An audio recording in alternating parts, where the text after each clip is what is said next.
Now, yesterday, she's cooking too much and she makes tired. Maybe she makes tired.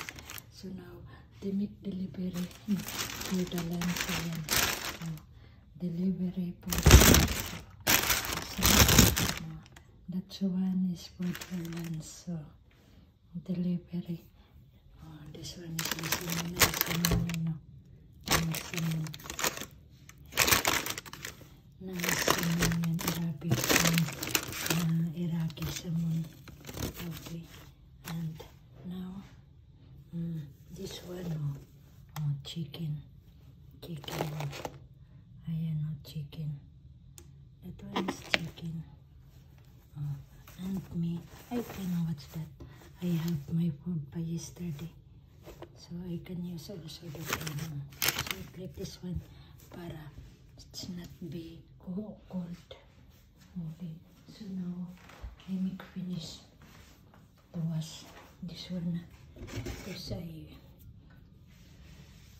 I drank already. Okay, and this is not yet come.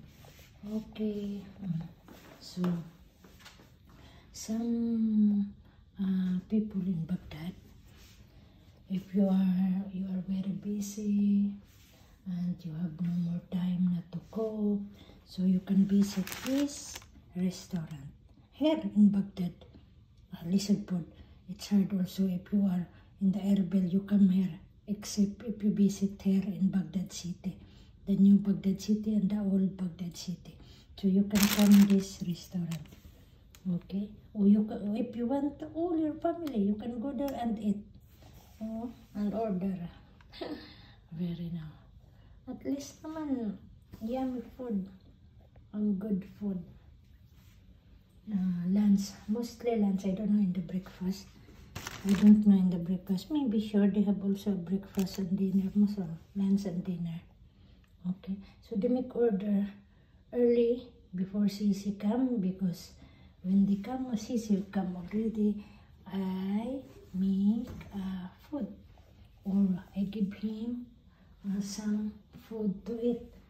And sometimes if they have no, Madam is not yet cook or not yet delivery, so what we have here in the Talaja, so I give to Sisi. So now they just come na, they just order quick earlier before Sisi come, so that when Sisi come, they can eat only. Okay, so thank you again. I will always say thank you, thank you, thank you. I'm not repeating and repeating to tell you that thank you, thank you. Hindi kayo magsasawa, because I always saying thank you, thank you, thank you talaga. Because of you, that's why I can build my YouTube channel, and I have a subscriber on my YouTube channel and 2 views. We get a views, some views that you are watching of my YouTube channel, and that is my journey, that is my souvenir journey habang while I'm still here as a OFW. Will become 60 if I'm not working already as a domestic helper, if I stay na for good in the Philippines, so at least I can watch. It's my souvenir, long life souvenir,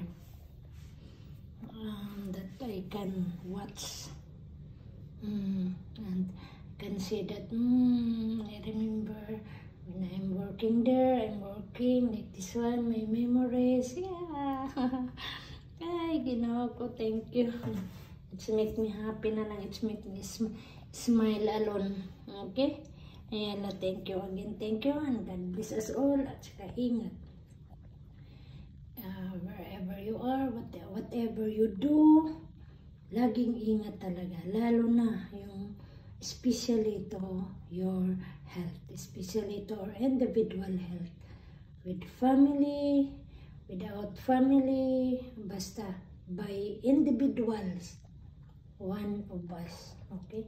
You are working or you are not working, you are not at home, or you are in at home, or in the work, or whatever. So, ingat, ingat, ingat. Take care by yourself.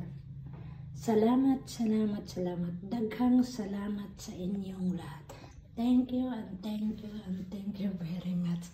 Bye! God bless us all.